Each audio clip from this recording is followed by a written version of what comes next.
Catus, Maximus here. This is a review of an older Bosch 1608. They replaced this with the Bosch Colt laminate trimmer. I'm specifically calling this a laminate trimmer rather than a trim router because this and some certain Porter cables and stuff really did make these types of little routers specifically as laminate trimmers. The big deal with this one is it just has a very minimal amount of adjustment on the base. The base doesn't go around the whole motor. It just goes around this little collar here. It's still not too bad. This is a decent cast base. You have a big thumb lock screw, and then you have just a little threaded wheel here, which will move the base up and down. And this base is pretty narrow, so this really is more for just laminate trimmer. Other laminate trimmers can be used for, you know, very small bits and light duty router tasks like this Rockwell I just reviewed, because this has more of a standard fixed adjustable base. Plunge routers, they call these fixed bases even though they're adjustable, but this is something that's has more of a standard adjustment collar, etc., to use for lighter duty router tasks that goes around the motor, where something like this just isn't on the same quite level.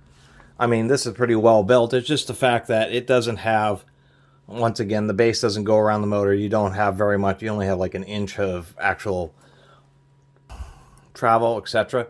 Anyway, laminate trimmers, you usually put bits like these in them, and then the little ball bearing traces around the edge, say, of the piece of wood under the laminated countertop that you're installing. And then you just use that bit and use this little router just to go around and trim up the edge. And of course, this unit doesn't have provisions of putting guide rods to use edge guides, or there may have been a roller guide, something kind of like this that would replace the base, or would go into this, but this doesn't really look like it's set up where it ever had something like a profile or a contour guide like this. Which is a shame, because it's actually a pretty decent motor. It has pretty decent bearings, nice and tight. Bosch, this picture is actually an image of a motor. That's what Bosch started doing. So they do make pretty good motors. Even though this only has metal down at the bottom, it's pretty well built. 4 screws to hold on the top cap.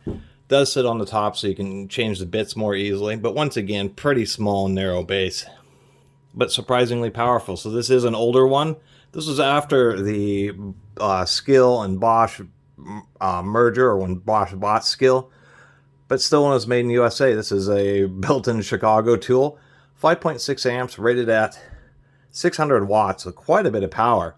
30,000 RPM. We'll give it a run here.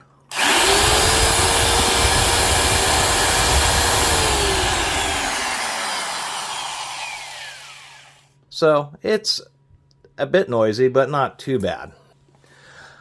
I live in an apartment, so I can't use loud power tools at any point. They don't allow it. I can do like drill motor tests inside, so I'll have to do a future video when I get to a place that has a garage to do maybe a performance test and demonstration type of thing.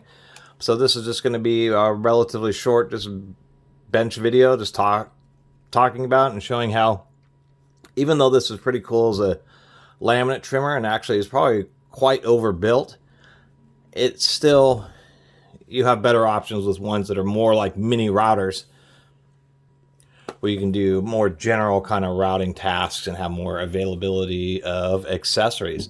One thing I did think was kind of interesting, which is unique on this Bosch, is if we look, they don't have any cutouts on the spindle there, only a set for the collet. I should mention that these are heavier duty than, say, drywall cutout tools, even though things like Rotozips come with 1/4-inch chucks or collets. That's why you do get laminate trimmers, because they are a bit heavier duty. The interesting thing about this Bosch is the way that these wrenches are they have this little slot, and so the back of the spindle and the motor actually has 2 flats, so it's like just a little tang, and it slides into the top of the unit. And then when you spin if I can spin this around, it just seats in there, just like so, and locks the end of the motor. And then all you have to do is take the other wrench, get down here, and go ahead and loosen or tighten your collet. So I thought that was kind of an interesting and unique way of doing it. The only caveat to that, which is also another criticism of this particular unit versus all others, which will have a set of flats on the spindle and a set of flats on the nut, is if you lose this special wrench, you're not going to be able to loosen it up. It's nice that they're both the same, but nonetheless, usually when you lose one, you'll lose the other. And once that happens, there's like no other real, you're going to have to custom make another tool to fit in there. Most people, it's going to become a throwaway item at that point. And so that proprietary wrench system is a little bit annoying. And you should be aware of that. If you ever watch this video looking at a used one somewhere, Craigslist or something like that, remember, you need these special wrenches. Which is kind of sad, because if we look down here, we can see a large nut, which is what's pulling the motor tight against the lower ball bearing. Most of these actually use a special like pin spanner type lock collar down here, and so I'm actually surprised this one just uses a nut. So replacing the bearings on this are actually particularly easy, so it's kind of sad that they used a more proprietary lockup system. Other than that, it is a good motor. It is a strong motor. And surprisingly enough, it is American made. So I thought that was kind of neat.